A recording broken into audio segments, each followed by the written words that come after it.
tardes a los que no hemos saludado. Hoy sabéis que es la última sesión de este ciclo estupendo de cultura y de mundo árabe islámico. Esta sesión última de hoy es arabismos en la lengua española. Las dos últimas sesiones, la anterior y la de hoy, se han centrado en esta presencia, esta influencia del mundo árabe e islámico en España, en la península ibérica. En la anterior, como recordaréis, lo que habéis estado, se centró en la influencia de las dos culturas, la huella de las dos culturas en la literatura. Concretamente, se mostró esta influencia producto de la convivencia de las dos sociedades, de las dos religiones, de las dos culturas. Se mostró esta huella, esta influencia en la comparación de dos obras literarias muy significativas de la Edad Media. Una, el Collar de la Paloma, escrito en árabe, del autor Ibn Hasan de Al-Ándalus, originario de Córdoba, pero escrito en lengua árabe, y se comparaba esta obra con el libro del Buen Amor del arcipreste de Ita, también una obra medieval, pero escrita en castellano. Entonces Walid nos mostró los elementos comunes en ambas obras como reflejo de esa huella y de esa convivencia de esas culturas entre sí en esa época. El tema de hoy va en la misma dirección, pero es más actual, porque ya no hablamos de una influencia histórica en ese momento de la época de Al-Ándalus en la península ibérica, sino que hablamos de la pervivencia de la lengua, no solo de la cultura, sino de la lengua árabe en la lengua española o castellana. Pervivencia porque esas palabras de origen árabe, esos arabismos, están vivos y por mucho tiempo, esperamos, no son términos que hayan caído en desuso o términos arcaicos, algunos sí, claro, como en toda evolución de las lenguas, pero son términos de la máxima actualidad y de uso cotidiano, porque seguimos diciendo alcalde, albañil, alcohol, aceite, azúcar, almohada, bueno, todo esto que decimos, y por supuesto todos los toponímicos, ¿no? Alcalá, Albacete, etcétera, etcétera, que Walid nos contará, por supuesto. Entonces, déjale un poco para hablar. Yo creo que es un legado, aunque no conocemos, son muchas palabras, son miles, aunque no conocemos toda la extensión de los arabismos en la lengua española, yo creo que en general nos sentimos orgullosos de ese legado árabe. No sé si exactamente por exotismo o por el reconocimiento de ese contacto, por el reconocimiento, ese mestizaje y esa continuidad histórica y cultural. No sé si por un motivo o por el otro. En cualquier caso, creo que sí que nos sentimos en España orgullosos de ese legado, aunque no lo conozcamos seguramente mucho, ¿no? Y desde luego la pervivencia, pues yo creo que está asegurada en una lengua en expansión, como es el castellano, con 600 millones de habitantes, de los cuales de hablantes, de los cuales los hablantes españoles somos ni el 10% de ese número, porque solo en México, por ejemplo, son 3 veces más, son 120 millones de hablantes de español. Así que yo creo que es un tema bonito, es un ejemplo hermoso de la convivencia entre los pueblos, entre las culturas, y bueno, pues Walid nos contará muchas cosas. Yo creo que es un cierre muy bonito de este ciclo.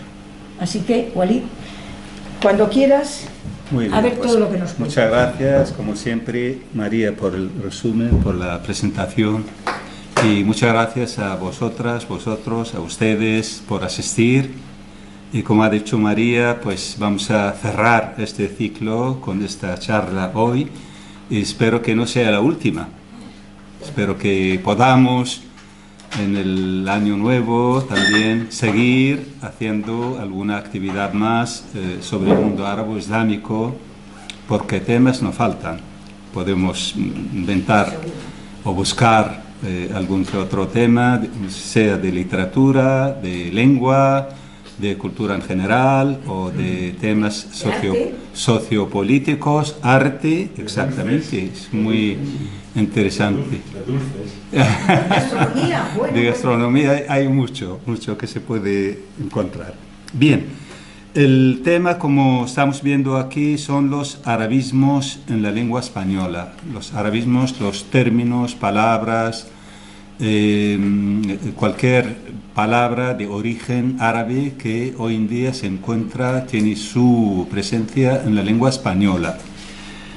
Entonces, lo primero vamos a ver qué es la lengua árabe, a qué rama lingüística, a qué familia pertenece. La lengua árabe es una lengua semítica. Hay un lingüista alemán, Max Müller, del siglo XX, siglo XIX-XX, él hizo estas divisiones de las lenguas, entonces las dividió en tres fundamentales, principales. Una de ellas son las lenguas semíticas. Y el nombre semítico se refiere a Sem o Sam, uno de los hijos de Noé. Es decir, son las tres ramas: lenguas semitas, lenguas camitas, es Cam, el segundo hijo de Noé, el tercero es Jafet, y entonces cada una de las familias pertenece a uno de estos grupos. Por lo tanto, las lenguas semíticas, como estamos viendo aquí, se dividen también a su vez en tres ramas. Una de ellas es la rama oriental, semítico oriental. Son lenguas que ya han caído en desuso desde hace mucho tiempo. Se refiere fundamentalmente a Irak, parte de Siria, que el babilónico, el asirio y el acadio. Son lenguas que se hablaban en la zona mesopotámica. Y luego otra parte, otra división sería el semítico noroccidental, que son las lenguas fundamentalmente centradas en la zona palestina, Siria, Jordania, la lengua cananea, que se divide a su vez también en ugarito, hebreo, fenicio, en fin, el púnico. Todas esas lenguas tienen que ver también con la historia de España, como sabemos. El púnico o el fenicio, Cartagena, quien la fundó, creo que el mes pasado salió esta referencia, ¿no? Y por otro lado tenemos el arameo, la lengua de Jesucristo, el antiguo, las antiguas escrituras estaban escritas en arameo, que a su vez se dividen en nabateo. Los nabateos son los fundadores de una cultura y de una civilización. Hoy en día sus restos están en Jordania. Lo mejor que tiene Jordania, que es Petra, exacto, que era la capital de los nabateos, el samaritano y el siríaco.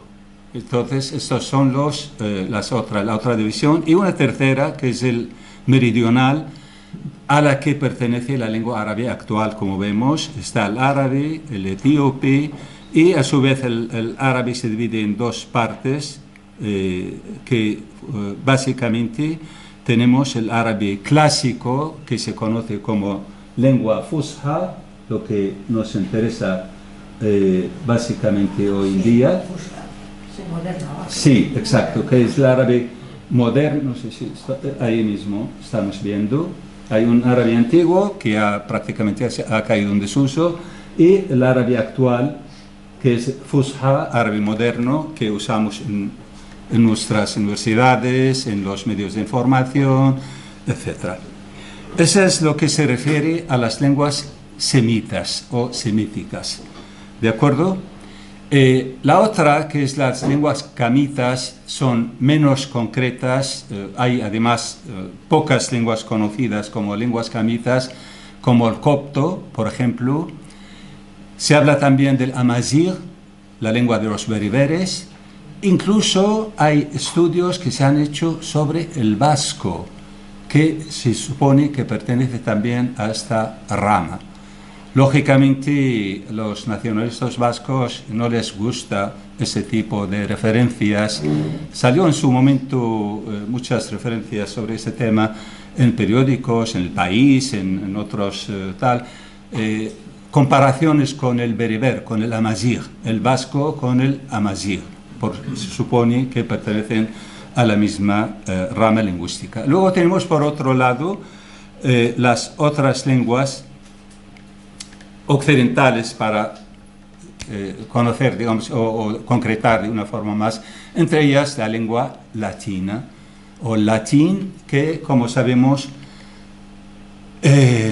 fue durante mucho tiempo la lengua usada en un imperio amplísimo, pero en el finales del siglo IX, se divide a las lenguas que conocemos hoy en día. Es decir, el latín culto, que se utilizaba también como una lengua oficial, se divide después de aparecer una gran cantidad de dialectos, y de los dialectos surgen los idiomas que conocemos hoy en día, el español, portugués, italiano, el francés, etcétera, etcétera. En cuanto a la lengua española, como sabemos, básicamente tenemos una referencia, creo que todos conocemos el monasterio de San Millán de la Cogolla. Entonces, La Rioja, exactamente. Entonces, las glosas de San Millán de la Cogolla, que hay unos libros de carácter religioso, entonces había algunos sacerdotes que hacían sus comentarios sobre estos textos, y ahí aparecen las primeras referencias a la lengua castellana o la lengua española actual. Entonces, ese es el origen de la lengua española. Bien, dicho esto, voy a hacer algunas observaciones. Muchas veces hacemos referencia, cuando hablamos históricamente a la península ibérica, decimos España. Lógicamente es un error histórico, porque España, como se sabe, hasta el siglo XV no existía España. Existía la península ibérica, que abarcaba España actual más Portugal, ¿verdad? Pero cuando en realidad en 1469 se unen determinados reinos que hoy en día conocemos como España, y luego ya en 1492 con los reyes católicos, entonces ya conforman una entidad política, geográfica, etcétera, que se conoce como las Españas. Las Españas, de ahí surge el nombre de España. Por lo tanto, yo creo que es muy importante usar los términos de forma correcta, porque veo que muchos libros históricos nos hablan del siglo XII y hablan de España. España no existía en aquel momento, es decir, hasta el siglo XV no es correcto hablar de la península ibérica llamándola España. El castellano, es decir, sabemos que hay una polémica si hablamos del castellano o del español.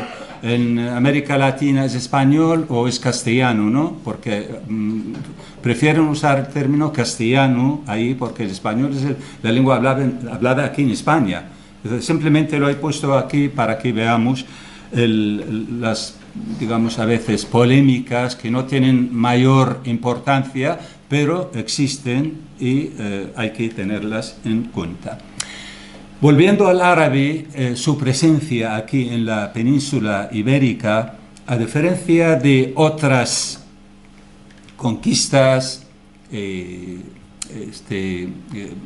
intervenciones de carácter político, militar.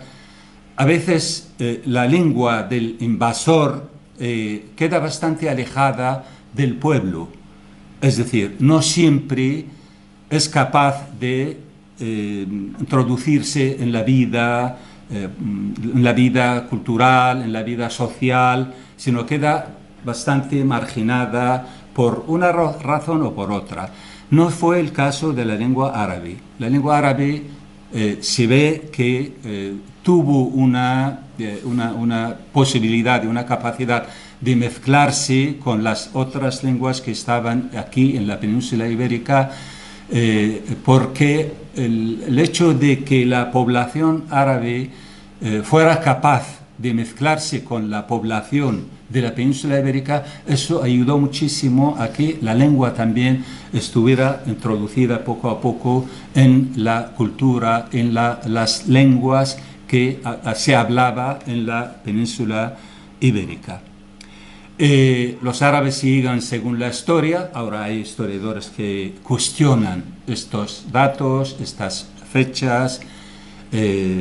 Hay más de uno hoy en día, profesores de universidad, escriben libros, negacionistas, niegan que los árabes hayan llegado a través de un ejército, es decir, la historia de Tariq bin Ziyad, Tarek y Musa bin Nusayr, el lugarteniente o el gobernador de norte de África, hayan venido por medio de ejército que habían conquistado, uno por la costa y otro por el interior, y hayan llegado a Córdoba y después a Toledo, etcétera, etcétera. Todo esto para ellos es mito, una mitología, porque la verdad es otra.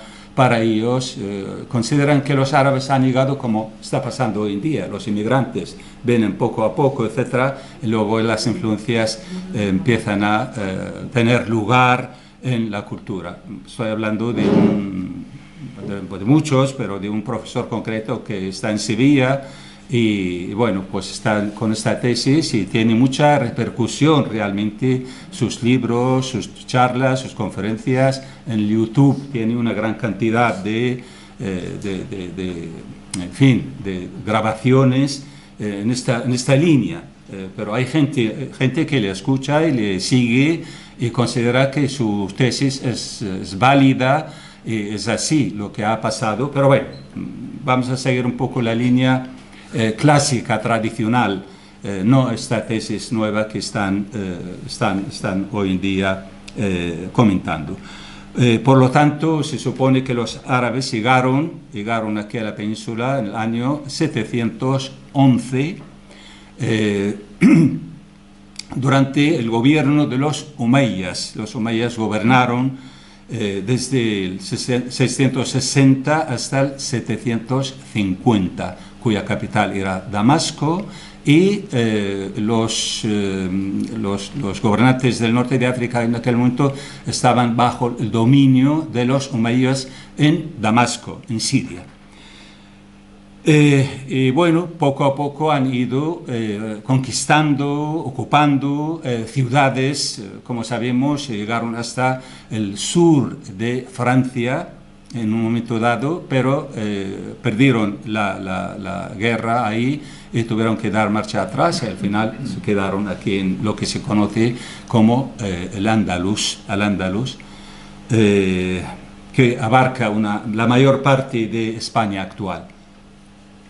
Es decir, excepto Galicia, Asturias y alguna comarca más, el resto de la península prácticamente ha estado en manos de los árabes, bajo dominio de los árabes. Entre otras cosas, podemos decir, por ejemplo, que en la lengua española los arabismos son palabras únicas, es decir, quiere decir que hay palabras que son palabras de origen latino que tienen sinónimos. Encontramos palabras árabes también que pueden tener sinónimos, pero hay otras que no tienen sinónimo. Es decir, son las únicas. Por lo tanto, el hablante de lengua española se ve obligado a decir esta palabra y no otra, porque no encuentra un sinónimo para ella. La palabra arroz, la palabra aceite, bueno, hay cantidades de palabras que son las únicas que hay, berenjena, por ejemplo, etcétera, etcétera. Son palabras que no encuentra el hablante en lengua española un sinónimo para expresarse y decirla. Sabemos históricamente que la lengua árabe alcanzó su mayor esplendor y mayor uso durante los siglos del X al XII, es decir, aproximadamente 3 siglos o 4, estuvo en su máximo auge, en su uso tanto oficial como popular. ¿Por qué razón? Porque ponen la caída de Toledo, la ciudad de Toledo, a manos de los cristianos en 1085, el momento de la bajada, digamos, del uso de la lengua árabe o la reducción de la lengua árabe, especialmente a nivel oficial. Entonces, quiere decir que tampoco empezó a usarse desde el principio, es decir, llegaron a comienzos del siglo VIII, la lengua árabe esperó casi 1 siglo y medio hasta que empezó a introducirse a nivel popular, a nivel oficial también, es decir, tuvo realmente, por eso se habla del siglo X al XII o 9 al XII como la máxima expresión, el máximo auge de esta lengua. Hay estudios que se hicieron en algún momento, una especie de estadística, encontraron, por ejemplo, cuáles son las palabras más bellas, más bonitas de la lengua española, y siempre hay alguna que otra palabra árabe, de origen árabe, dentro de estas. Me acuerdo ahora de la palabra alelí, por ejemplo, es una flor. Esto aparece en más de una ocasión como una palabra de las más bonitas de la lengua española, junto a otras más, es decir, no es la única. Bien, ¿cuáles eran las lenguas locales de Al-Ándalus antes de la llegada de los árabes? Lógicamente la lengua latina, latín. Estamos hablando del siglo VIII, IX, como hemos dicho hace un momento, hasta el siglo IX, X, el castellano, la lengua española que conocemos hoy en día, no existía, porque en la realidad la lengua española, como las demás lenguas occidentales, surgen del latín vulgar, y la lengua española particularmente, sus orígenes están en aquellas glosas de los libros de San Millán de la Cogolla. Entonces, ¿cuáles eran las lenguas? El latín era uno de ellos, y las lenguas romances, que son los dialectos del latín, los diferentes dialectos que después dan lugar a estas lenguas actuales como el portugués o como el italiano o como el francés. Ahora, las lenguas locales en Al-Ándalus, después de la llegada de los árabes y musulmanes, cuando ya la lengua árabe empieza a introducirse en la sociedad, en la cultura, a nivel oficial, etc., el romance, o los romances, es decir, latín vulgar, el árabe culto, y el árabe andalusí, además de la amazigh. El amazigh es la lengua de los bereberes del norte de África, porque muchos de los recién llegados a la península ibérica eran de origen amazigh, no eran árabes. Los amazigh no son árabes. Su lengua, como he dicho hace un momento, tampoco pertenece a la rama de las lenguas semíticas, sino a la otra, que son de la lengua camita. Es decir, es totalmente diferente su origen, sus caracteres, etcétera, etcétera. Es decir, muy, muy diferente. El árabe andalusí es una mezcla de la lengua árabe y los romances, es decir, dialectos del latín, cosa que esto tuvo luego su presencia también en la literatura. Este tipo, el árabe andalusí, luego veremos que realmente nos da unos géneros literarios concretos surgidos aquí en Al-Ándalus. Los grupos sociales, porque claro, no era una sociedad homogénea, sino como siempre hay diferentes grupos sociales. Entonces había los mozárabes. Mozárabes eran los autóctonos cristianos que hablaban lenguas romances mezcladas con la lengua árabe. Por eso se llaman mozárabe. Después tenemos los mualladís, convertidos al Islam, cristianos convertidos al Islam, y aljamiados y los moriscos. Es decir, aljamiado en realidad se usa para determinado grupo social, pero en realidad fue una forma de escritura, una forma de literatura, cuya existencia está en que se escriben en letra árabe el romance. Las palabras son romance, son latinas, pero escritas en letra árabe. Eso lo hacían los moriscos, cuando, especialmente en la última parte de su existencia en el Andalus, y con la presión que estaban recibiendo por parte de los reinos cristianos, obligándoles a abrazar el cristianismo, entonces encontraron una especie de refugio para que no se descubrieran. Entonces escribían el romance, escribían la lengua latina o el castellano antiguo, el español, el castellano antiguo, en letra árabe, que era muy difícil descifrarla. Solamente ellos sabían, porque claro, la letra árabe no lo conocían los cristianos, no los conocían los que no eran árabes. Entonces escribían, por ejemplo, vamos a encontrarnos el viernes a las 8 en tal sitio. Todo esto en letra árabe, pero tal cual. Eso se conoce como aljamiado, que viene de la lengua árabe al-a'jamía. A'jamía quiere decir mezclado. Entonces, hasta el día de hoy encuentran este tipo de textos. A veces son contratos, a veces son textos de carácter religioso, etc.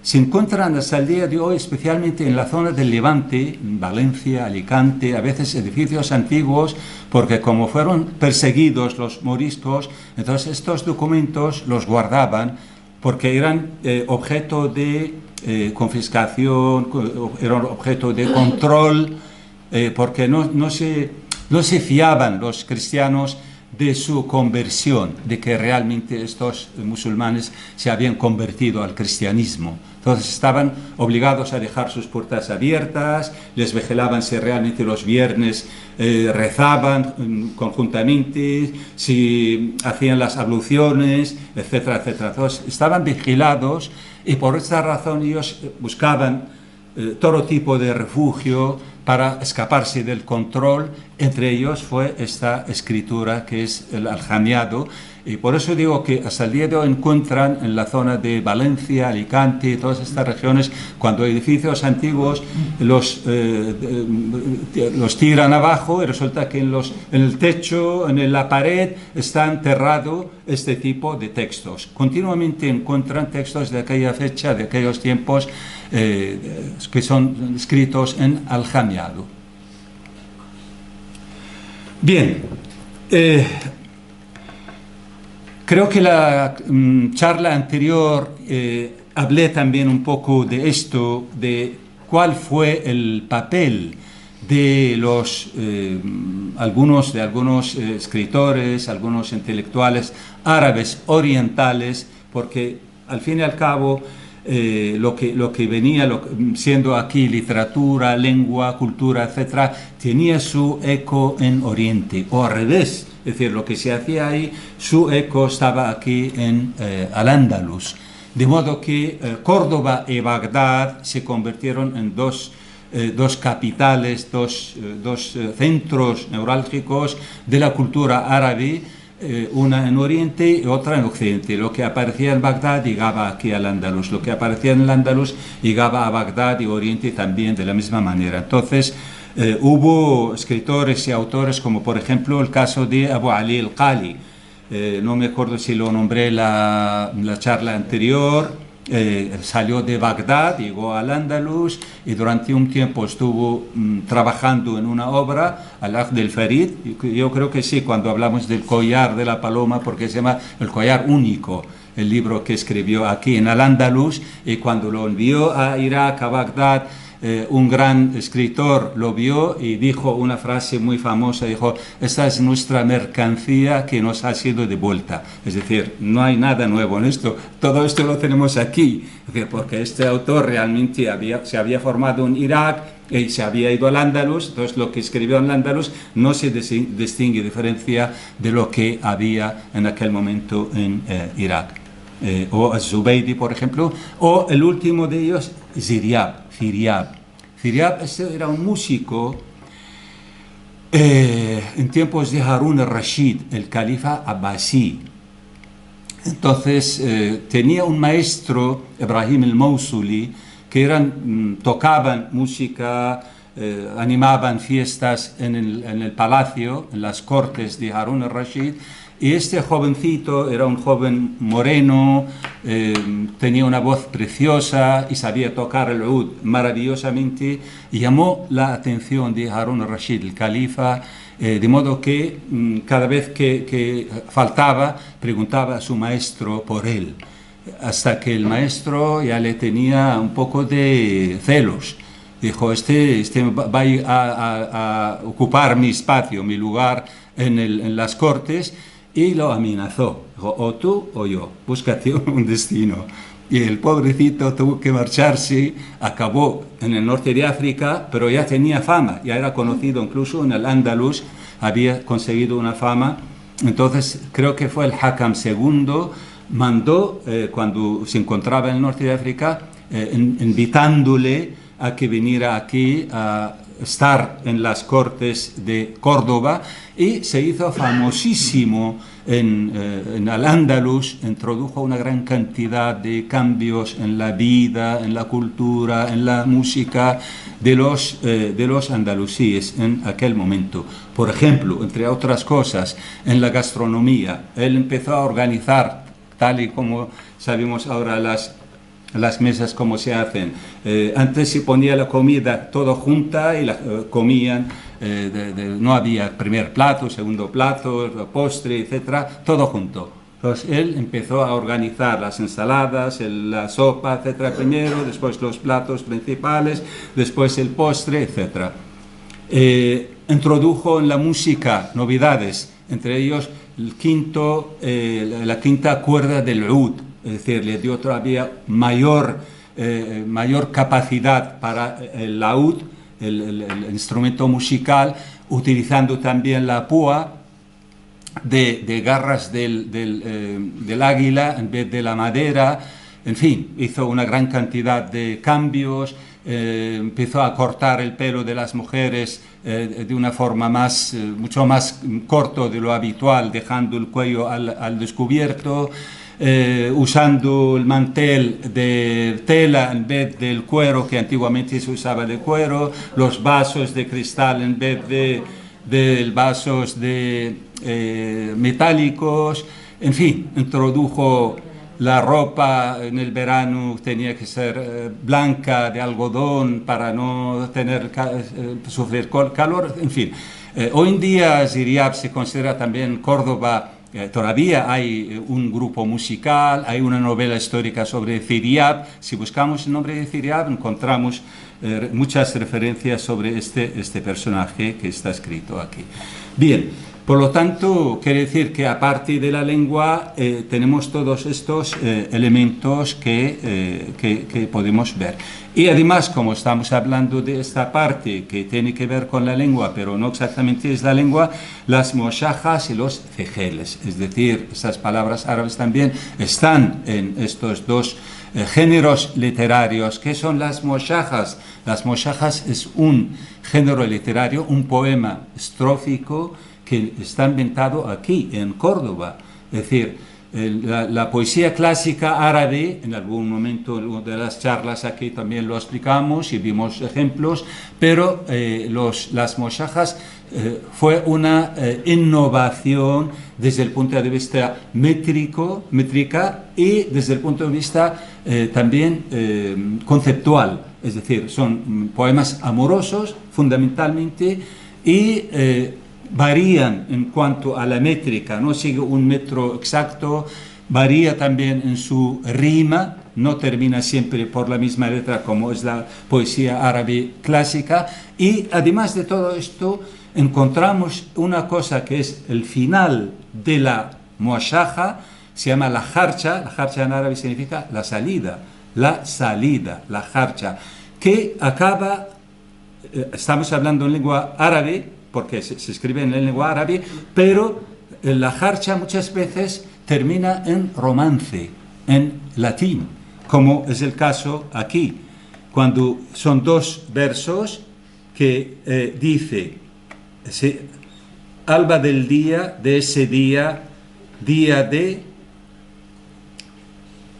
Pentecostés, ciertamente. Vestiré mi brocado y partiremos la lanza en dos. Y está justo en letra árabe, está escrito. Este día, día del Ansuri Haqqa, Bishteri muy el Mudabbaj, wa nashuqu ramha shaqqa. Es decir, son palabras latinas, pero están escritas en lengua árabe. Esas son las jarchas.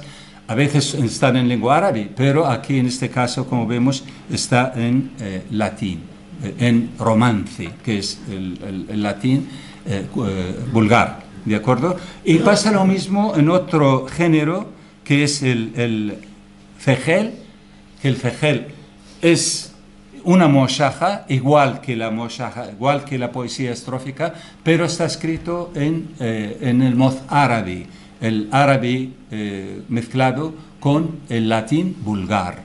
Entonces tenemos estos casos. Bien, vamos a hablar directamente o concretamente de lo que es los términos árabes en lengua castellana o lengua española.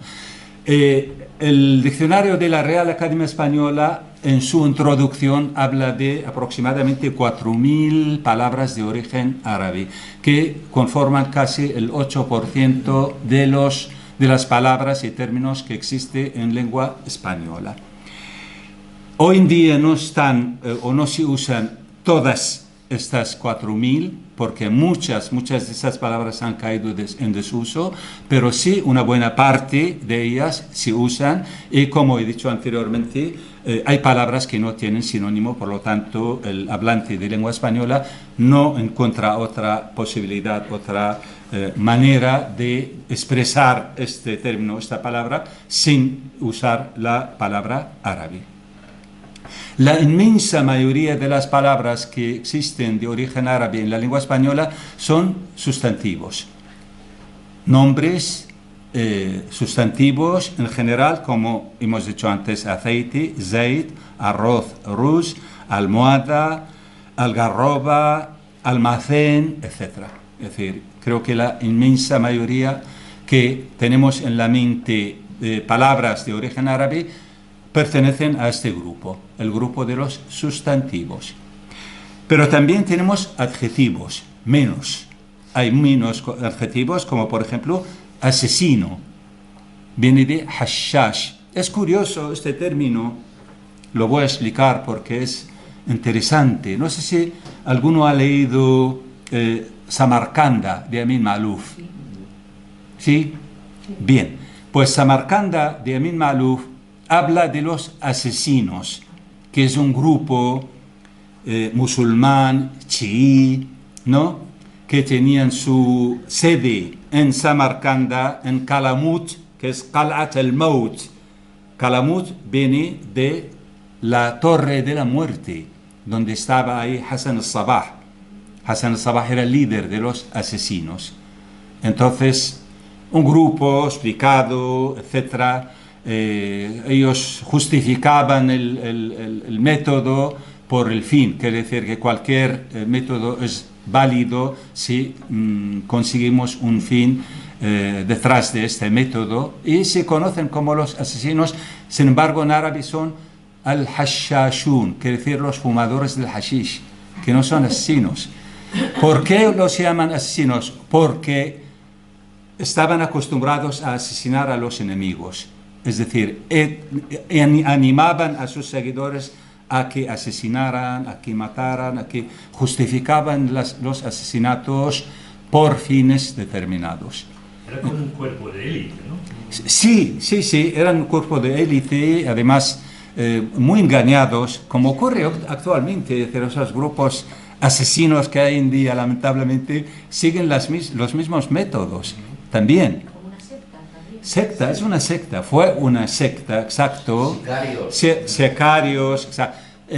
Incluso se habla en los libros de la historia de ese grupo, se dice, no se sabe hasta qué punto es verdad, que Hassan al-Sabah, el líder de los asesinos, lo que hacía para convencer a sus seguidores, les drogaba, y luego los llevaba a un jardín maravilloso que había preparado él con todo tipo de árboles frutales, ríos, pájaros, frutas, etc. Y cuando se despertaban se encontraban ahí. Y de nuevo les drogaba y los devolvía otra vez a su estación. ¿Veis? Ese es el paraíso donde vais a llegar si aceptáis mi tesis y mis obligaciones, ¿no? Entonces, mis sugerencias, por ejemplo, exacto.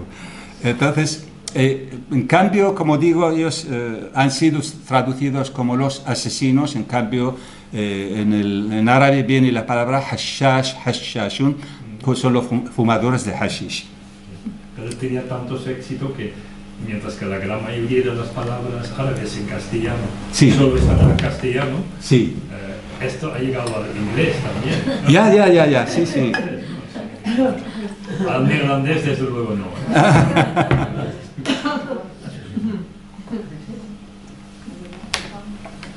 Bien, pues es uno de los adjetivos, como decíamos. Baldío, balid o baladí. Cuando decimos, no es baladí. Baladí viene de balad, realmente en árabe. A veces estas palabras también es muy interesante, cómo toman una dirección diferente a lo que es en lengua árabe en origen, porque baladí parece ser que es algo de poco valor, no tiene importancia, ¿no? Cuando digo, no es baladí decir tal cosa, no es baladí hacer esto o aquello. Baladí en árabe simplemente es algo que pertenece al país, al local, decimos, ese es un huevos baladí, casero, ¿no? Eso es algo que pertenece al balad, que es el país, el local, ¿no? En fin, o carmesí, el color. Luego hablaré también, porque realmente la palabra carmesí no es árabe, luego hablaré de este tipo de palabras también que tienen una situación distinta. O la palabra mezquino. Mezquino viene de mezquín, en árabe mezquín, otra de las palabras que ha cambiado en cuanto a su significado. Claro, en la palabra española mezquino es ruin, malo, ¿no? En cambio, en árabe no tiene ese significado en absoluto, tiene un significado positivo. Mezquín significa pobrecito, buena gente, no tiene maldad. Incluso aparece en el Corán, como alguien necesita misericordia, necesita ayuda. Mezquín, ¿no? En cambio, en lengua española ha tomado esta deriva negativa, ¿no? O zalamero, es decir, aquel que va saludando a la gente. Viene de assalamu alaikum, el saludo musulmán, ¿no? Zalamero, el que repite salamu alaikum, se ha convertido en zalamero. En fin, hay adjetivos de ese tipo, no son muchos, como el caso de los sustantivos, pero bueno, los hay, ¿no? Verbos, tampoco hay mucho, no hay demasiados, pero hay unos cuantos. Por ejemplo, halagar significa animar, viene de halala en árabe. O recamar significa adornar, raqama. Acicalar, pulir, limpiar, saqala.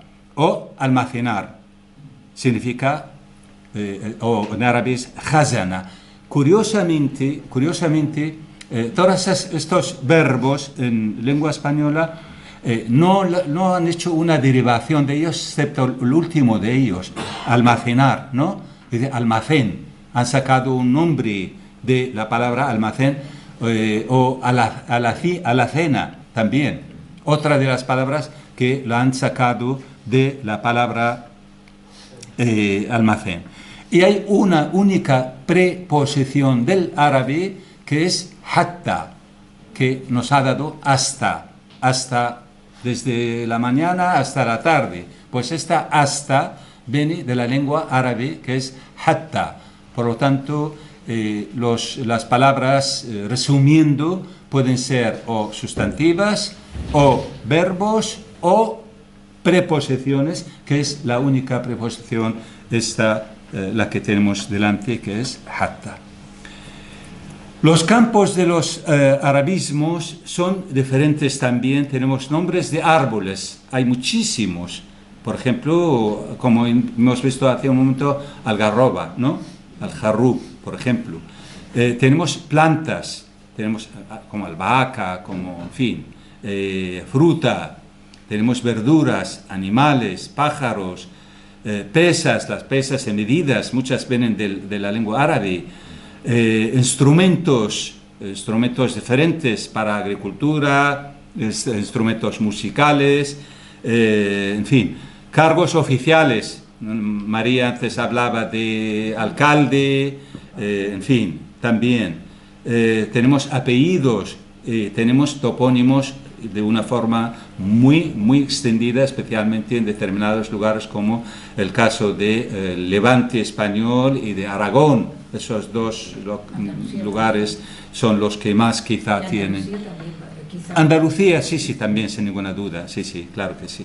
Bien, topónimos, por ejemplo, Alacuás. Recientemente hemos oído el nombre, lamentablemente, por la Dana, en la provincia de Valencia, o en la Comunidad Valenciana, pues apareció el nombre de Acuás. Es un pueblo pequeño, cercano a Valencia. Albaida, lo mismo, Comunidad Valenciana en Alicante, Albaida, o Aljafería en Aragón. No sé si conocéis este edificio actualmente, que es el Parlamento aragonés, Aljafería, que era un palacio, que es Al-Ja'faría, viene del nombre árabe, o Almudena. Almudena significa la ciudadela, la ciudad pequeña, viene de Medina, Almudena, ¿no? Es la patrona de Madrid, Almudena, Almadina, Almudeina, que es el diminutivo de Madina, la ciudad pequeña, significa, o Alcántara significa el puente, o uno de los nombres Medina Celi o Medina Rodrigo, en fin, eso, ahí encontramos un gran número también de ciudades que empiezan por el término Medina. Medina es ciudad. Medina Celi es Medina Salem, es decir, el fundador de esta ciudad parece ser que se llamaba Salem, Medina Celi, Medina Salem, de ahí viene. Tenemos nombres de ríos, muchísimos. Todos aquellos que empiezan por Guada son de origen árabe, porque Guada significa Wadi. Wadi en árabe. Es curioso, eso es en el norte de África. Llaman Wadi, de donde aparece Guada, ¿no? Guada el Kibir, porque río en Oriente no se conoce como Wadi. Wadi en árabe clásico significa valle. Es un hueco entre dos montañas que es valle, Wadi, porque en árabe es Nahr, río, decimos Nahrun Nil, río Nilo, o Nahr Dijla, el Tigris, ¿no? Solo en el norte de África, pero claro, la influencia fundamental que ha tenido o que tuvo al-Ándalus fue norteafricana, aunque los primeros árabes que llegaron fueron tribus venidos de Oriente, sobre todo de Yemen y de Sham, de Gran Siria, de esos dos lugares donde llegaron los árabes fundamentalmente, pero después, en cuanto a la lengua, fue la lengua del norte de África la que más influencia tuvo en la lengua española o en la lengua de Al-Ándalus. Entonces tenemos, como he dicho antes, como Guadalabiar. Guadalabiar son dos palabras árabes, Wadi al-Abyar, el río de los pozos significa, o Guadalquivir, el río grande, al-Wadi al-Kabir, el río grande, Guadiamar, es decir, también el río del mar. Apellidos, hay muchísimos, pero claro, la gente no sabe que este apellido es de origen árabe, como por ejemplo Abdal, Afin. Afin viene de Hassan, Hassan, Hussein, son nombres muy comunes entre los árabes. Alcaraz, Borja, Borja es Burj, significa torre, Borja. Cid, todos conocemos la historia del Cid, ¿verdad? El Cid, personaje histórico que en principio fue aliado de los árabes, ellos le han puesto este nombre. Cid significa, viene de Sayyid, señor.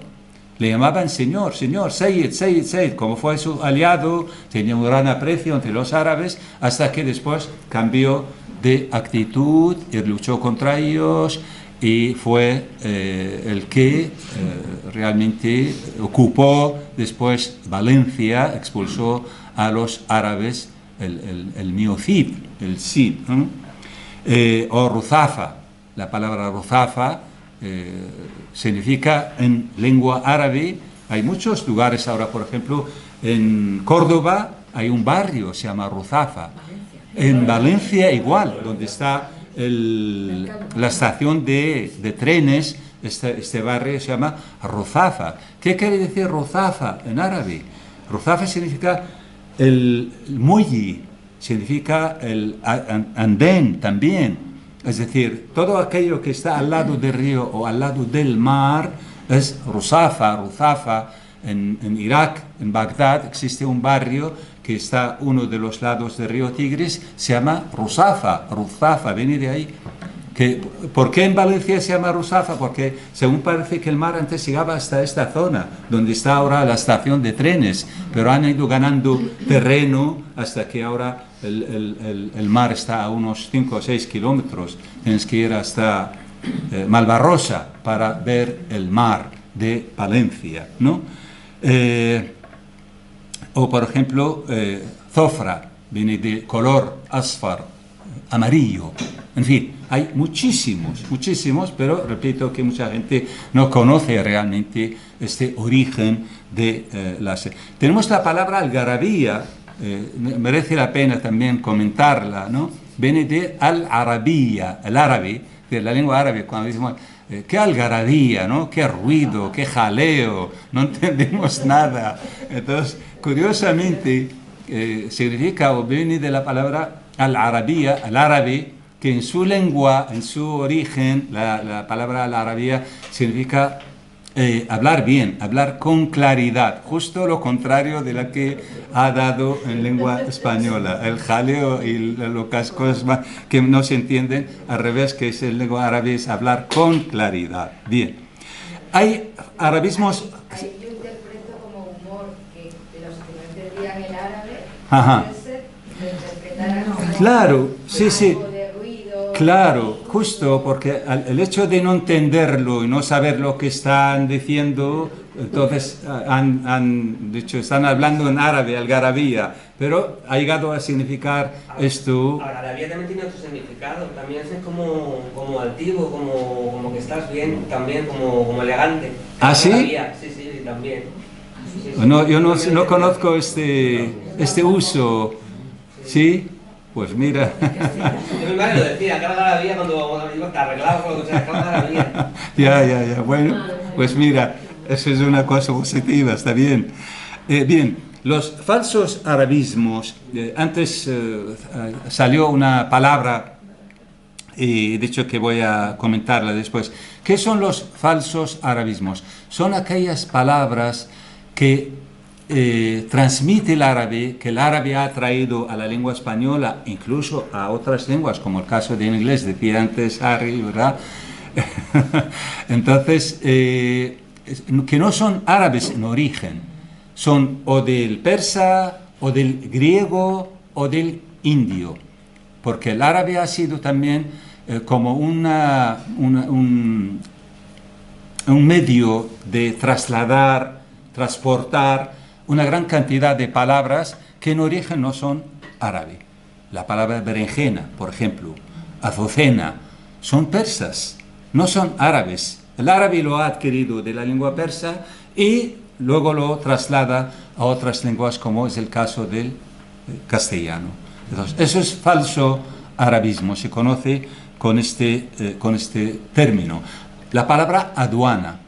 Aduana es palabra turca, sí, persa también, es diwan.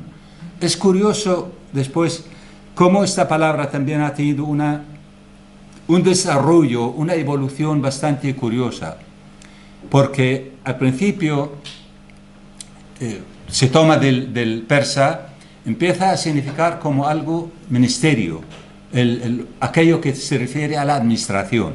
Y de hecho, en los tiempos de Umeyas, incluso un poco antes, empiezan a llamar diwan, aduana, diwan al-jund, el ministerio del ejército, diwan al-haraj, ministerio de hacienda, etc. Es decir, con esta palabra como significar ministerio, administración, etc.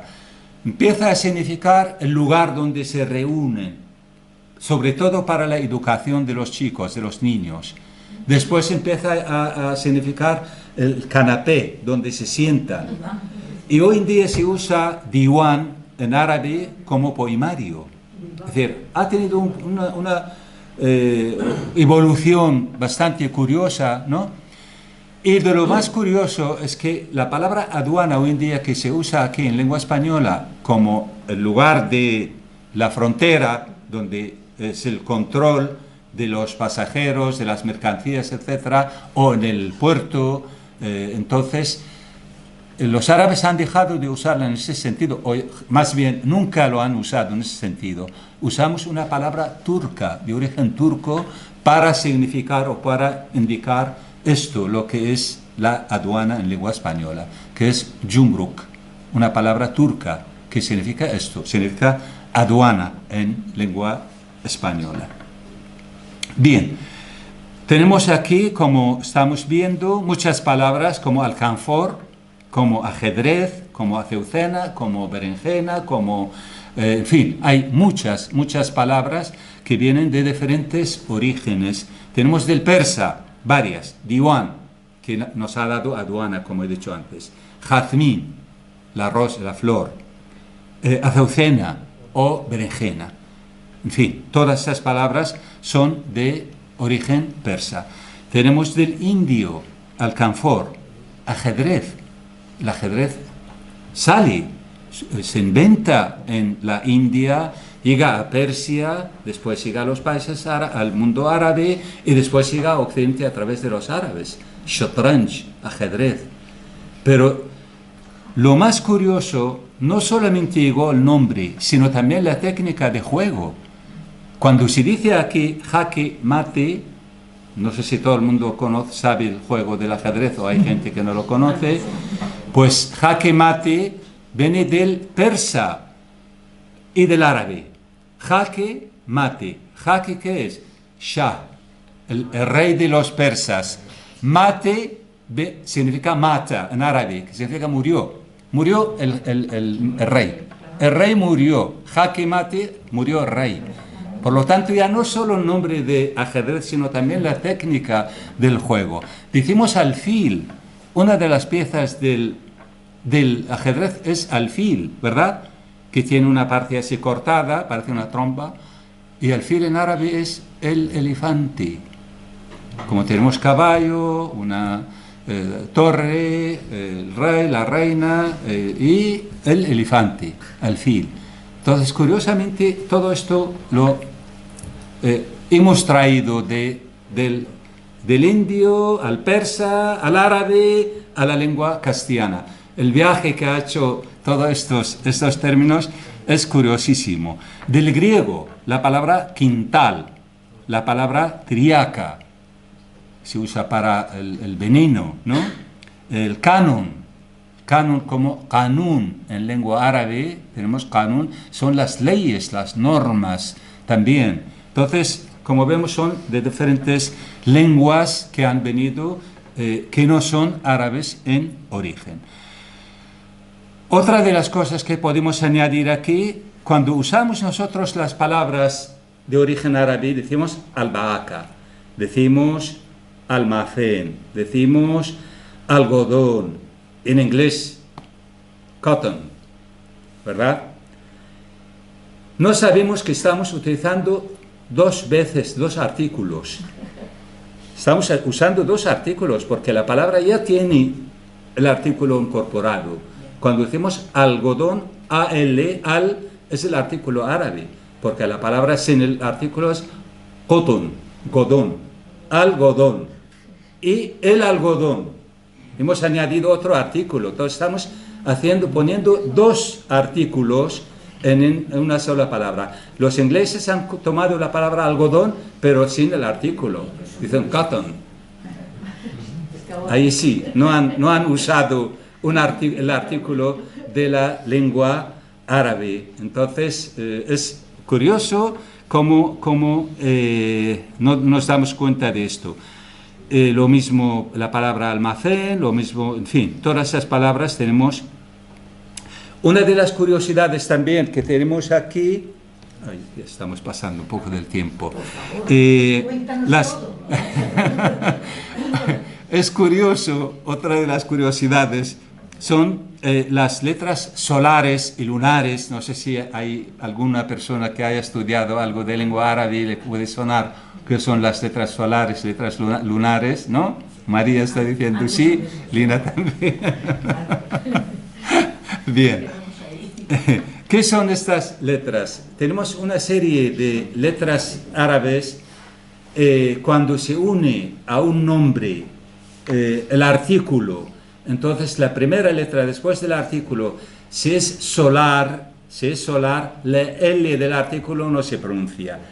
Por ejemplo, la palabra zait.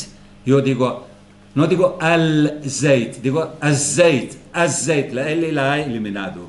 Az-zait, la L no se pronuncia. En cambio, si es una letra lunar, como la B, por ejemplo, la L se pronuncia. Digo alberca, alberca, alberca.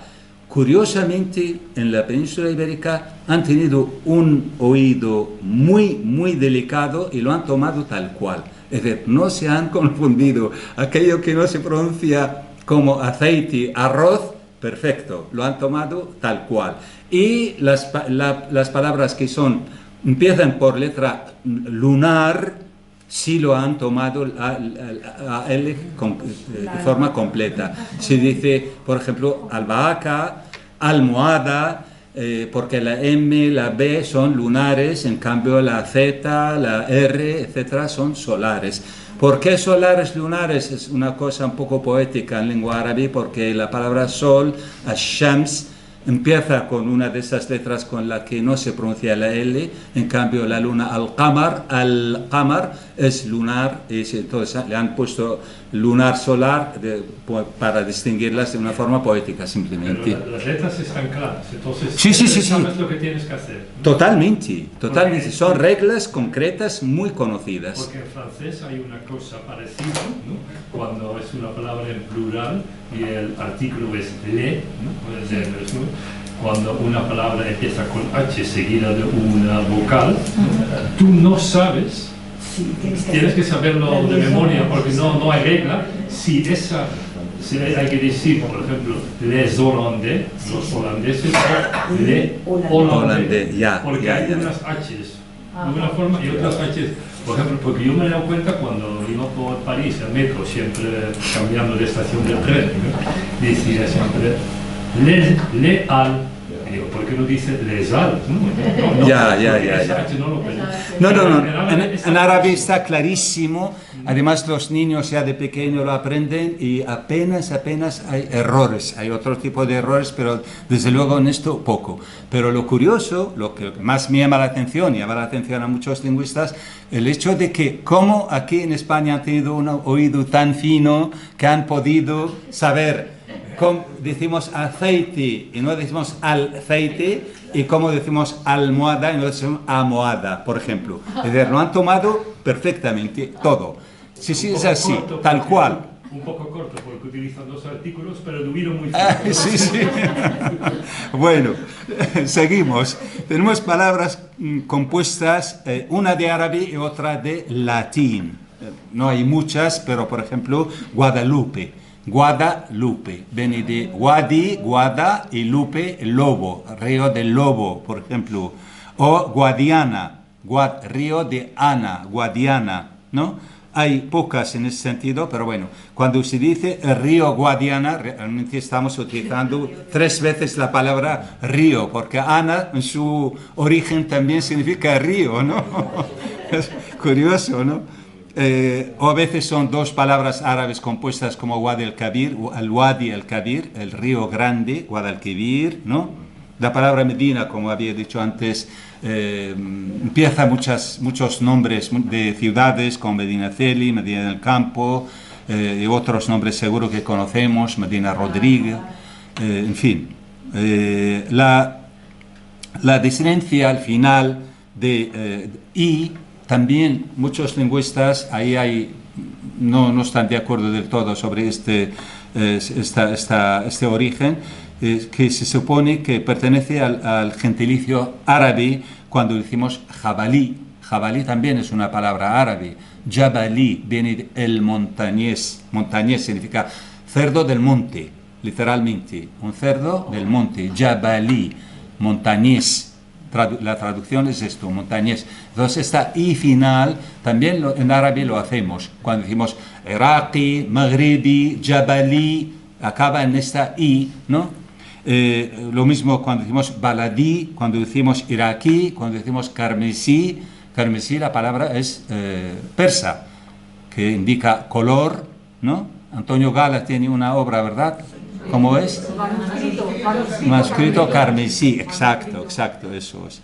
Bien, y por último ya el término aljamiado, que antes ya lo he explicado, yo creo que no hace falta volver a decir nada de él. Lo único que queda un poco, y voy a terminar con esto, ya no alargo demasiado, la Escuela de Traductores de Toledo, que ha tenido un papel muy, muy interesante, tanto a nivel de literatura, filosofía, lengua, teología, etcétera, que se distinguen 2 etapas muy importantes. La primera se conoce como la etapa raimundiana, de 1130 a 1187, que era el comienzo de esta escuela de traductores. Escuela, en aquel momento no se conocía como escuela, en realidad esto quizá es un término moderno que se le ha añadido porque eran un grupo de traductores que trabajaban bajo el mandato de unos sacerdotes o unos arzobispos. Entonces, en su momento, lo más importante eran los libros religiosos y filosóficos, la traducción del Corán, la traducción de la vida del profeta. Esos temas eran interesantes especialmente para la Iglesia. Pero después ya tenemos una etapa de transición que ya había muy poco que se traducía. También traducían bastante la filosofía griega, porque la filosofía griega fue comentada por autores árabes, en principio, ¿no? Como Averroes, como Avicena, como el Farabi. Farabi era, además de músico, un gran músico, pero también filósofo. Voy a contar una anécdota del Farabi, ¿no? Dice que el Farabi tocaba el oud, y dice que tocaba de maravilla, y es el primer autor que escribe sobre la música árabe. De hecho tiene un libro, se titula Kitab al-Musiqa al-Kabir, el libro grande de la música, sobre la música. Es el primer libro que hay en lengua árabe, el más antiguo, el más clásico. Entonces él sabía, además de saber teóricamente de la música, sabía tocar el oud como ninguno. Entonces acudía a las cortes y el jalifa en aquel momento le pidió en un momento dado que tocara una pieza. Entonces él no quiso, que no quería, decía que no estoy dispuesto ahora a tocar. Insistió mucho al califa. Entonces él le dijo que voy a tocar con una condición, que el resultado salga como salga, tienes que perdonarme y no castigarme en el caso de que no salga bien. Dijo, no, tú toca lo que quieras. Empezó a tocar una pieza y les hizo reír a todo el mundo, muertos de risa, la forma de tocar aquella pieza. Después tocó de nuevo, les hizo casi llorando, muy tristes todos, una pieza. Y eso es verdad, que a veces, no sé si habéis oído a Nasir Shamma, un músico iraquí muy famoso ahora, cuando en el año 1991 Estados Unidos atacó un refugio en Bagdad, mató casi a 700 personas, la mayoría eran mujeres y niños. En aquel momento los quemaron vivos en el... Sí. Entonces él hizo una pieza, bueno, muchas piezas, Nasir Shamma. Una de ellas simula los aviones y cómo empiezan a bombardear. Y he visto gente llorando cuando escuchan esta pieza de Nasir Shamma. Vino aquí a España varias veces. Quiere decir que no es extraño que la música haga llorar a las personas. Entonces, en aquel momento Farabi les hizo casi llorar a la gente y tocó una tercera pieza y les hizo dormir a todos. Que salió de la... Bueno, una anécdota que tiene que ver con esto. Y bueno, para terminar ya, hablamos del famoso Alfonso X el Sabio, porque la mayoría cuando hablan de la Escuela de Traductores de Toledo, piensan que Alfonso X el Sabio es el fundador. No es el fundador, pero sí el que le dio vida, el que dio ánimo a esta escuela, porque en tiempos de Alfonso X el Sabio es cuando realmente esta escuela empezó a ser una institución con muchísimos traductores, con gran cantidad de libros traducidos.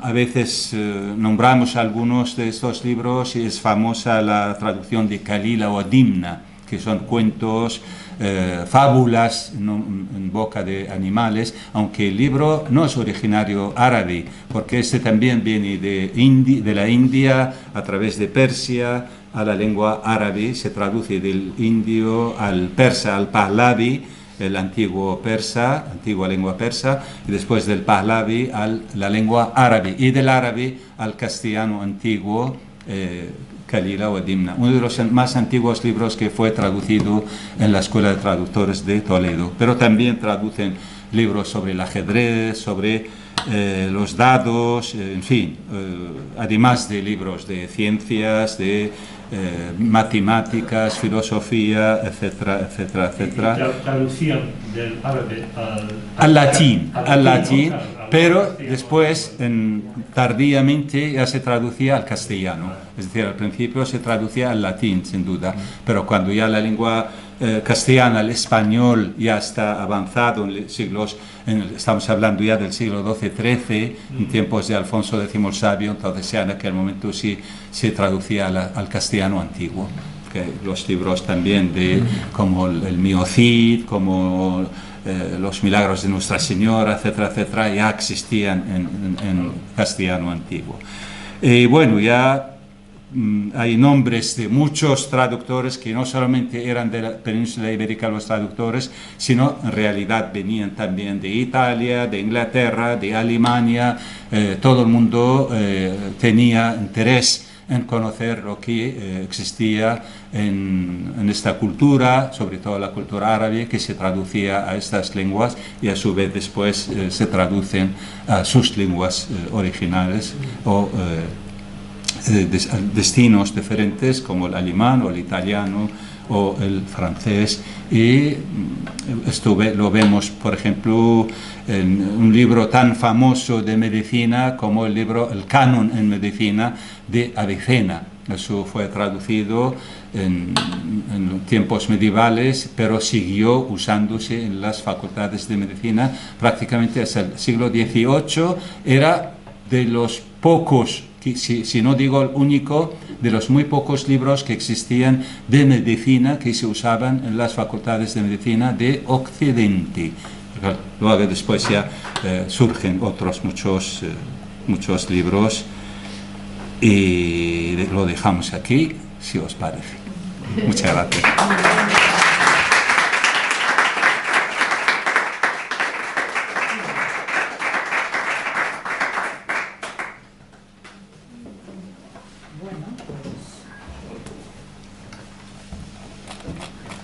Gracias, Walid.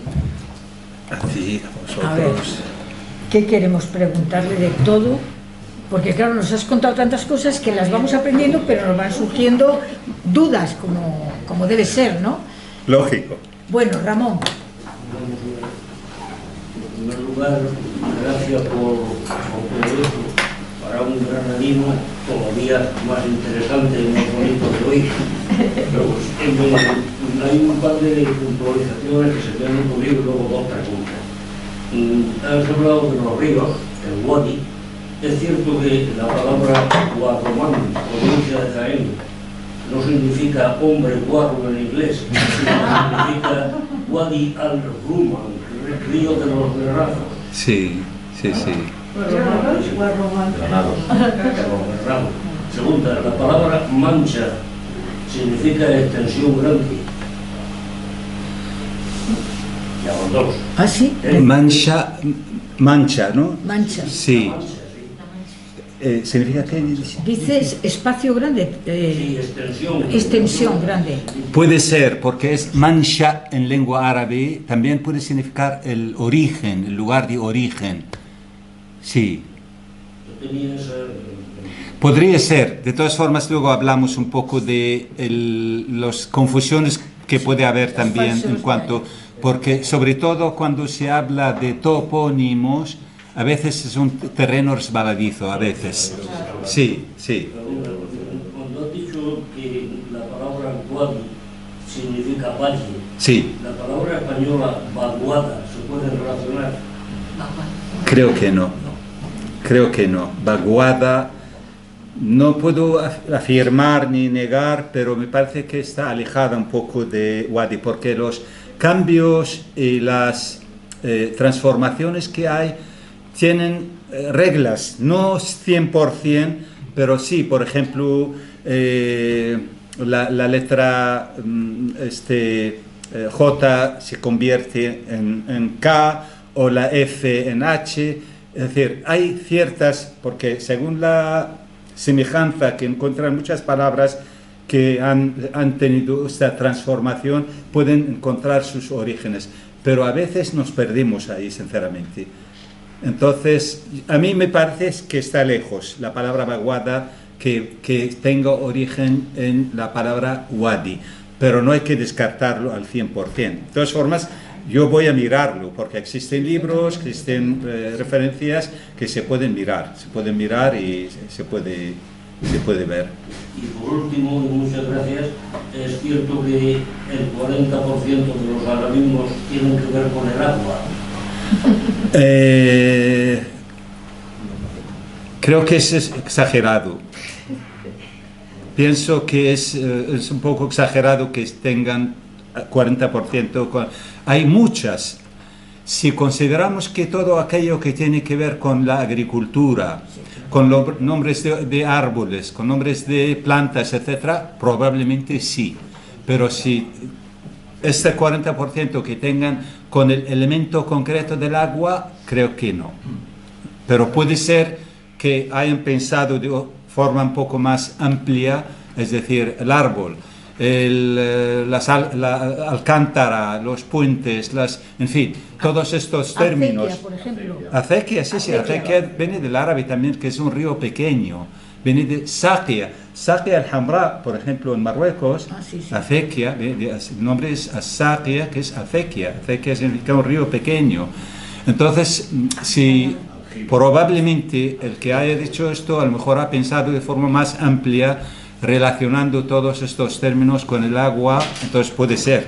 Es muy probable que sea correcto. Ahora, si hablamos solamente del agua como un elemento concreto, creo que no.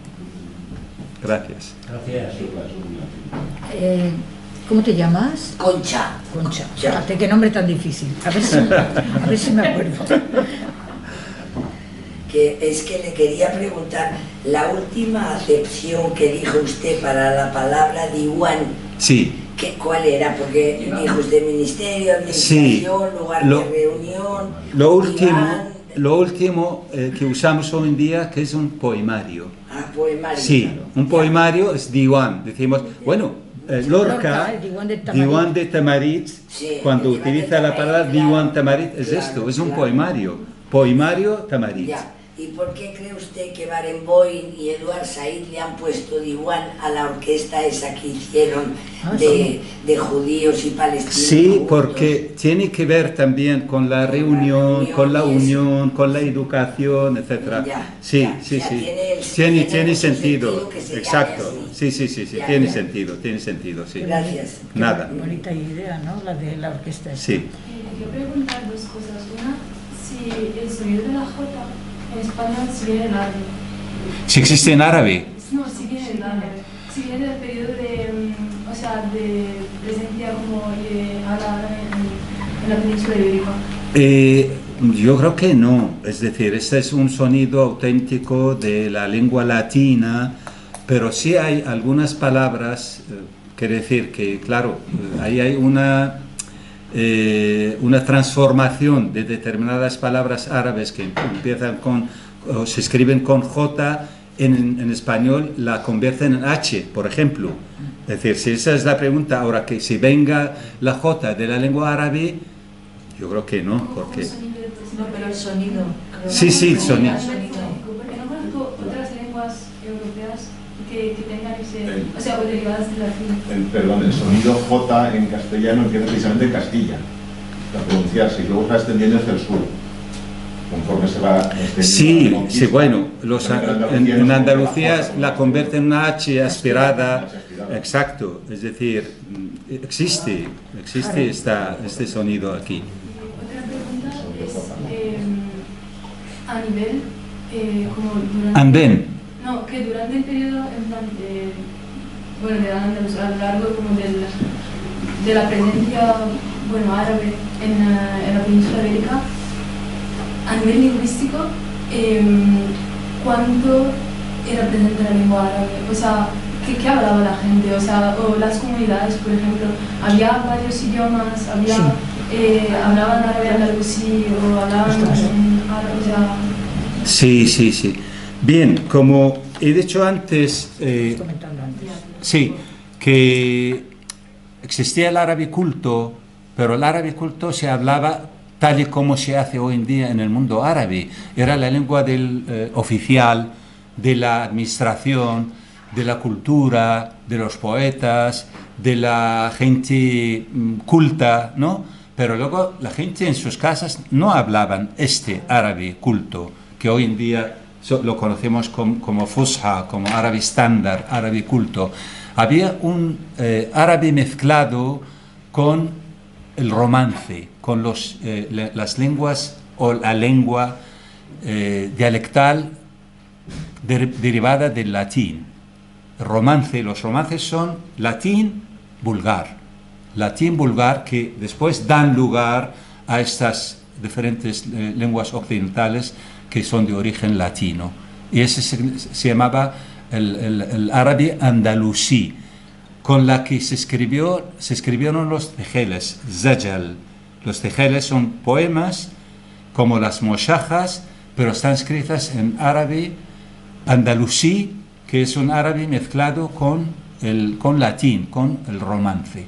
No sé si me explico. ¿Ha quedado alguna traza del árabe andalusí? Sí. Ibn Quzman es el autor máximo de los tejeles. No, digo, en el dialecto que se habla, o sea, en los dialectos que se hablan ahora en la zona norte de África, ¿ha quedado alguna traza el árabe andalusí? De los andalusíes que regresaron. Que salieron de la península ibérica y que fueron... Hoy en día, Sí. hay muchísimas palabras que están en el árabe andalusí hoy en día se encuentra en el norte de África. Es decir, el dialecto marroquí, el dialecto argelino, el dialecto tunecino es muy parecido, no al 100%, ni mucho menos, pero hay muchísimas palabras que son parecidas. Tienes que leer los vejeles de Ibn Quzman para ver este paralelismo que existe entre el árabe andalusí y el árabe actual dialectal del norte de África. Sí, existe, sí, sin ninguna duda. No sé si esto es lo que buscabas o lo que preguntabas. ¿Sí? Y hay una palabra que en toda Europa, salvo en España, decimos birra, bier. En España se dice cerveza, pero no es árabe, ¿verdad? No. La cerveza tiene su nombre en lengua árabe. Además, la cerveza está inventada en Mesopotamia. Los egipcios sí lo... sí. Egipto se lo han adjudicado injustamente porque eso es una bebida que surge en Mesopotamia realmente. Se llama Ja'a. Eso históricamente está demostrado, los historiadores lo saben, ¿no? Pero sí tiene su nombre propio, aunque hoy en día han dejado la palabra árabe y empiezan la palabra inglesa, bira, o Pero cerveza es de origen latín, creo. El nombre, probablemente, yo no lo sé. Los franceses tienen una cosa que normalmente dicen bière, pero tienen cervoise. Ajá. Sí, también. Lo que beben Asterix y Obelix. Los portugueses dicen cerveza. Cervella, sí. O sea que es lo que más se parece a los países. O sea que definitivamente no es árabe. No, el nombre no tiene nada que ver con el árabe, en absoluto. Hay muchas, pero no todas. No, hay 4.000. Más cosas. ¿Alguna cosa más? Yo te quería comentar también, Walid, bueno, es obvio, pero es caer en la cuenta, ¿no?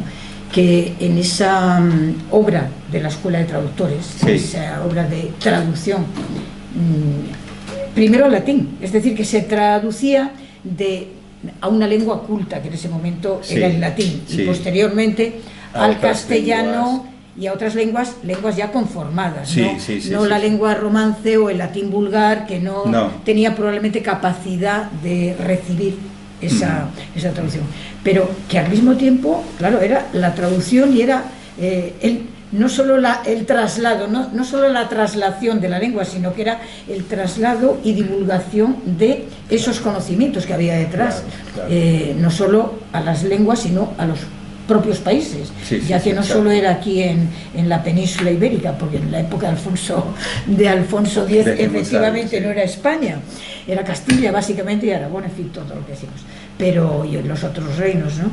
Pero claro, fue el traslado de la cultura. Exacto, sí. Porque otra cosa que a lo mejor no te has detenido, porque bueno, ya lo sabemos, ¿no? De los términos del árabe que corresponden a los saberes, a la astronomía, a las matemáticas, a las ciencias, que llevan términos árabes y arabismos en muchos casos, aunque había también, claro, el origen griego, ¿no? Pero es algo, por ejemplo, en la agricultura, en todas las, la tecnología en aquel momento, ¿no? Que era pues lo que eran todas las actividades que aunque ya existieran aquí de manera lógicamente rudimentaria, estaba ya, ¿no? Desde la época romana, pero toda esa modernización que aportaron los árabes, por ejemplo, en la agricultura, todas esas técnicas, vinieron también con sus propios términos, que han perdurado, claro, sin ninguna duda, Entonces, no existen una gran cantidad de nombres de medicina, de agricultura, de otros, astrolabio, por ejemplo, ¿no? O algoritmo, de Jawarizmi, exacto, viene del nombre del Jawarizmi, que es el inventor de la álgebra, ¿no? Al-Jawarizmi. Hay muchísimas palabras de todas estas ciencias que también han sido, aunque luego, claro, la terminología más ampliada o más usada, sin duda que es la griega, la anterior, porque el árabe ha mantenido, sobre todo en el mundo de la ciencia, ha mantenido muchos términos del propio griego, usando las palabras griegas sin traducirlas, y así lo han trasladado también a otras lenguas. Por ejemplo, del mundo del mar, cuando decimos admiral, viene de Amir el-Bahar, el príncipe del mar, ¿no? Almirante, está en inglés también esta palabra. Muchas palabras también han pasado después del castellano a la lengua inglesa. Entonces hemos hablado de algodón, de azúcar, sugar, azúcar, ¿no? Azúcar. Es decir, hay palabras que han pasado también a otras lenguas, ya no digamos el portugués. Portugués casi lo mismo, tiene tantas palabras del árabe, casi como la lengua castellana. Y lo mismo el gallego a través del portugués o del castellano, el catalán, es decir, casi todas las lenguas de origen latino han tenido unas más, otras menos, términos del árabe.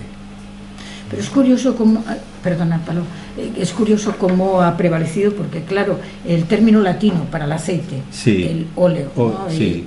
Bueno, pues sabemos huile en francés, el italiano óleo y todo eso, pero en cambio aquí ha pervivido aceite y aceituna, pero en cambio alterna con oliva, por ejemplo, ¿no? Entonces, bueno, es una riqueza al fin y al cabo. Sí, seguimos claro, empecinados con el aceite, de ahí nosotros no diremos óleo, parece como si el aceite perdiera identidad si decimos óleo en vez de aceite. Paloma. Sí. Tengo curiosidad por una cosa, los fenicios que tuvieron tanto peso en España y que su lengua estaba a la derecha, o sea, no de la rama central, pero un poco a la derecha, en el gráfico que has puesto. Sí. ¿Hay algunas palabras en español actual o en castellano que tengan ese origen también de la lengua fenicia, de su origen? Pues el nombre de España mismo. Ahí va. No tenemos que ir lejos. El nombre de España, según parece, no están tampoco los lingüistas al 100% de acuerdo sobre esto, pero según parece que viene del fenicio, que significa tierra de conejos. Tierra de conejos, España. Sí. Eso es del fenicio, sí. Y el ugarítico, que es la silábica, el logaritmo, sí, es también una lengua semita, cuyo origen es básicamente en la... Adiós. Hasta luego.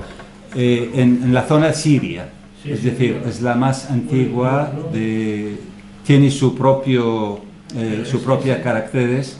No sé, bueno, era el principio de todas las lenguas, o sea, después de la uniforme, ya la sílaba empezó en ugarit. En ugarit, exacto, ugarítico.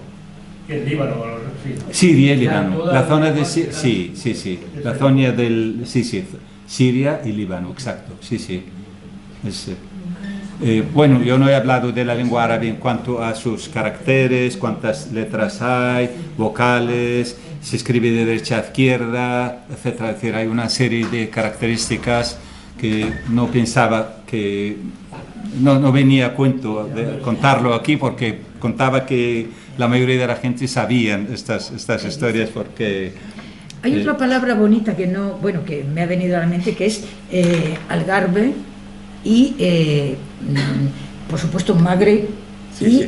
A mí me llamó mucho la atención, porque son cosas que cuando oí decir a mi cuñado, que tenía un barco, de los vientos, el viento, el garbí. Claro. Es uno de los vientos que, lógicamente, es un viento de Occidente. Occidente, ¿no? Claro. Sí, porque entonces, el garbí, me hizo mucha gracia, dice, ¿no? Este es viento garbí. Y dije, uy, ¿pero cómo? Dice, sí, viento del oeste. Y yo digo, pero bueno, entonces es... sí, en árabe tal cual. Y además tan bonito, ¿no? Tal cual, se dice como algarve, Riyah al-Gharbi o Riyah Sharqi, es decir, que viene de Oriente o viene de Occidente, y el algarve de Portugal es en relación con España, con la península ibérica de aquí, digamos la península ibérica, esta parte de actual España, aquello era algarve, la parte occidental, porque Gharb significa occidente. Ahora, hoy en día, cuando hablamos del Gharb, hablamos de occidente. El algarve es la parte occidental para los que viven aquí en esta parte de la península ibérica.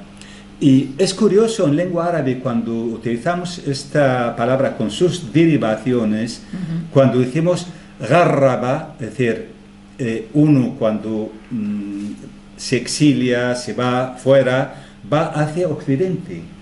Es decir, con el mismo término, gharb, que es occidente, sacamos esta derivación, es un verbo, gharraba, es decir, se marchó hacia occidente, pero significa exiliarse, marcharse de tu tierra, ¿no? O la palabra ghurab, el cuervo mismo, también viene del mismo origen.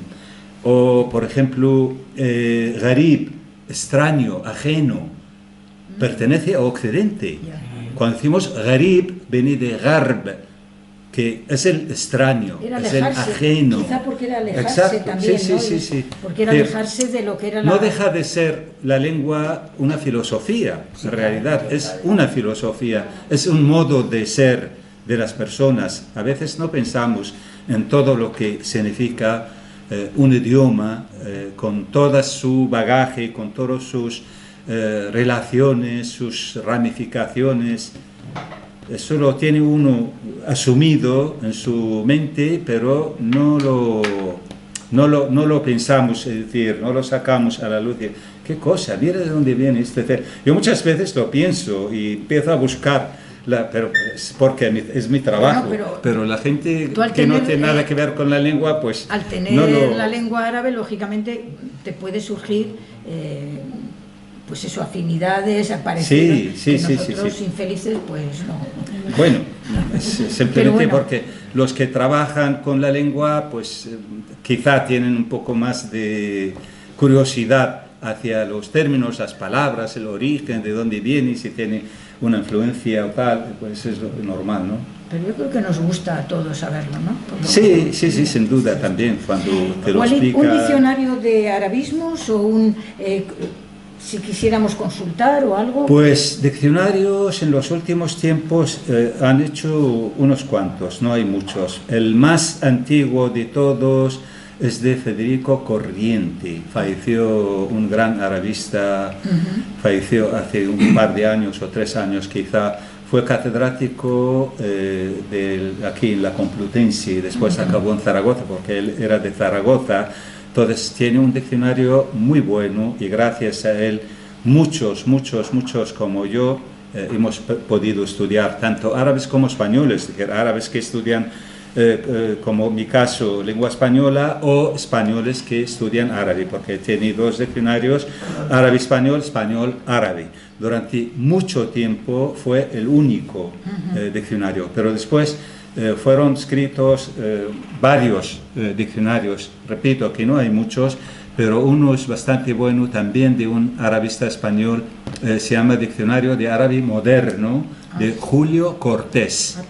Julio Cortés es así de grande, es muy bueno, muy interesante. Además, Julio Cortés fue traductor del Corán, uno de los mejores traducciones del Corán a la lengua española, hecha por Julio Cortés. Fue catedrático de universidad también, trabajó aquí en España, pero luego acabó en México, estuvo, yo creo que hasta que falleció hace unos años. Y luego hay otros también diccionarios, pero esos son los mejores, sinceramente. No sé, Luisa. Walid es donante de la Biblioteca Islámica de la Agencia Española de Cooperación y Desarrollo. Y es una biblioteca maravillosa, está justo debajo del faro de Moncloa. Entonces, en principio van universitarios y gente que estudia árabe, pero está abierta a todo el mundo, no necesitan más que universidad para entrar. Ahora estamos en una fase rara de cambio de instalaciones y demás, pero podéis venir cuando queráis y hay una sección completa de diccionarios, de obras de referencia, porque os veo a todos muy interesados. Y no sé si queréis organizar un día una visita, se puede hacer. O sea, no es el mejor momento ahora, ya a finales de enero. No es mala idea. Pero que sepáis que tenéis un montón de libros.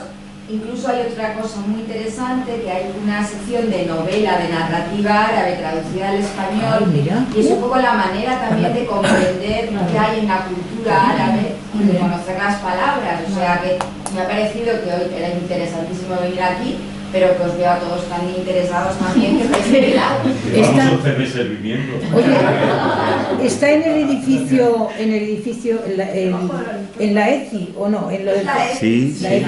exacto. Tiene un edificio detrás, que es el edificio de la biblioteca, que vamos a dejar de tenerlo por discusiones internas, pero va a estar la biblioteca en la parte de delante. Se puede entrar a la sala de investigadores, hay un montón de material de referencia y se pueden pedir libros, si tenéis una web con el catálogo, y ahí la ponemos bien, o sea, que lo que queráis, vamos.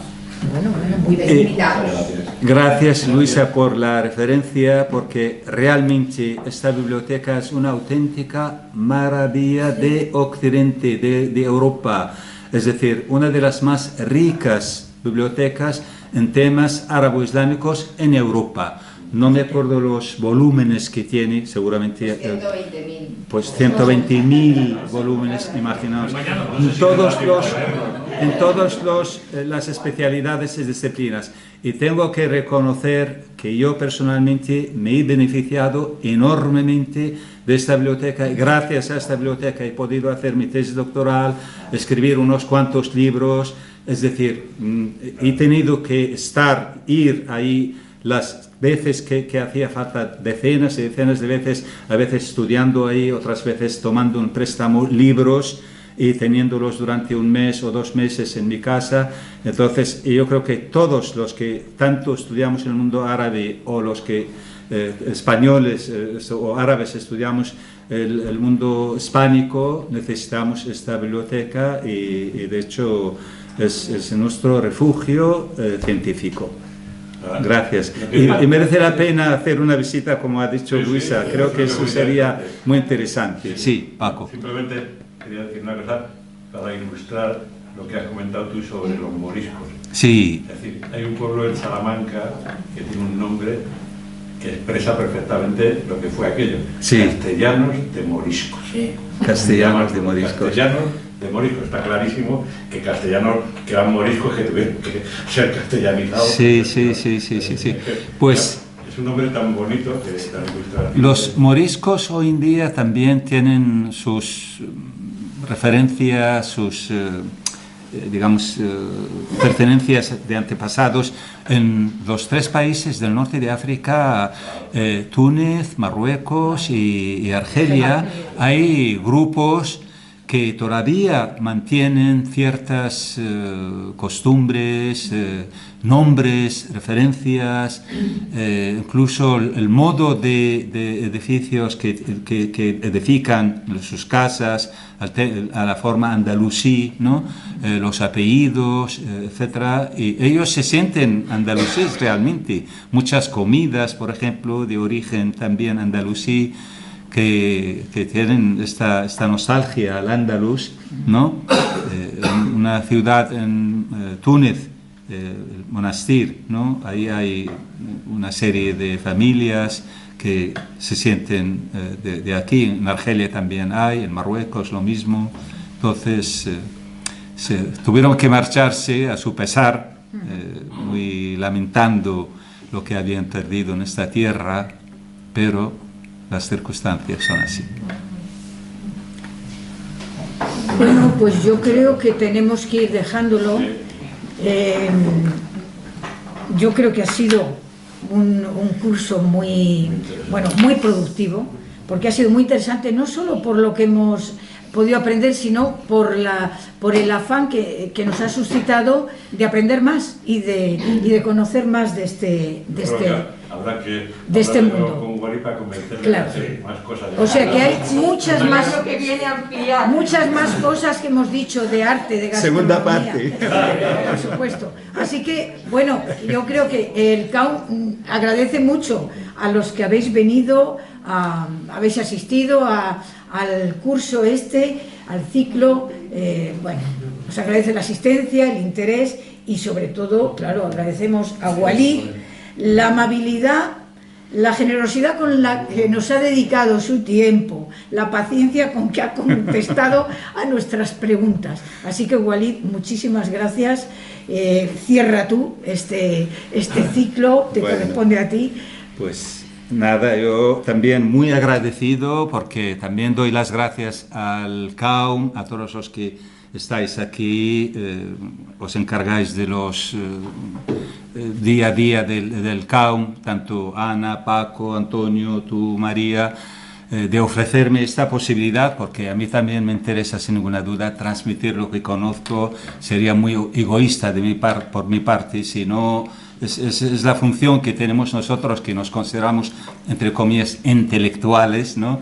O profesores, en fin. Yo creo que el profesor o el intelectual se encuentra en su mejor momento cuando está en contacto con los demás, cuando transmite los conocimientos que tiene a los demás. Si no, no tiene sentido su formación, sus conocimientos, ¿para qué sirven sino para esto, ¿no? Y además muy agradecido a las personas, creo que la mayoría de vosotros habéis venido a las clases, habéis demostrado el interés que tenéis, eso también me agrada muchísimo.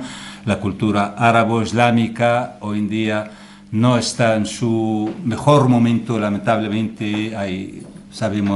Hay sectores sociales que admiran, quieren, les gusta, etcétera, pero por otra parte también tenemos otros que lo miran por encima del hombro, piensan que eso es una cultura menor, no merece la pena, etcétera, etcétera. Y yo creo que esto hay que agradecerlo cuando encuentras el ambiente adecuado, como es el caso Por esta razón yo también me encuentro muy a gusto y de forma absolutamente altruista hago esto, lo que he hecho hasta ahora, y estoy dispuesto en el futuro también colaborar y hacer lo que podamos hacer para transmitir esta cultura. Para mí es una cultura milenaria, rica, admirable, aunque otros no lo vean así. Así que muy agradecido y muchas gracias a todos.